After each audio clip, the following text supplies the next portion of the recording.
ఈ రాష్ట్రంలో కొత్తగా టోల్ గేట్లు పెడుతున్నాడు చంద్రబాబు నాయుడు గారు. మెడికల్ కాలేజీల్ని, పోర్టుల్ని, చివరికి గ్రామీణ ప్రాంతాల్లో ఉన్న రోడ్లని వీటన్నిటినీ ప్రైవేటీకరణ చేసేస్తున్నాడు. That is also P4.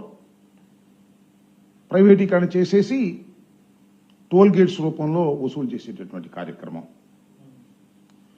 అంతేకాదు, ఉమ్మడి రాష్ట్రంలో ప్రభుత్వ రంగంలో ఉన్నటువంటి 58 కార్పొరేషన్లో విత్డ్రా చేసేసుకుని ప్రైవేట్ రంగానికి అప్పచెప్పేశాడు. అంటే ఇక్కడ నేను చెప్పదలుచుకున్నటువంటి అంశం ఏమిటంటే, మొత్తం ప్రైవేటీకరణ చేసేయాలనేటువంటి ఉద్దేశంతో చంద్రబాబు నాయుడు గారు పరిపాలన చేస్తున్నాడు. మీరు చూశారుగా, ఎన్నికలకు ముందు సూపర్ 6 అన్నాడు, సంపద సృష్టి అన్నాడు. సంపద ఎక్కడ ఉందండి సూపర్ 6 చేయడానికంటే? సృష్టిస్తా, సంపదను సృష్టించి పేదవారికి పంచి పెడతా అన్నాడు.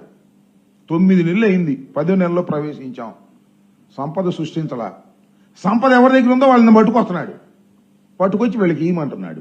అంటే ప్రభుత్వం సంపద సృష్టించే బాధ్యత లేదు.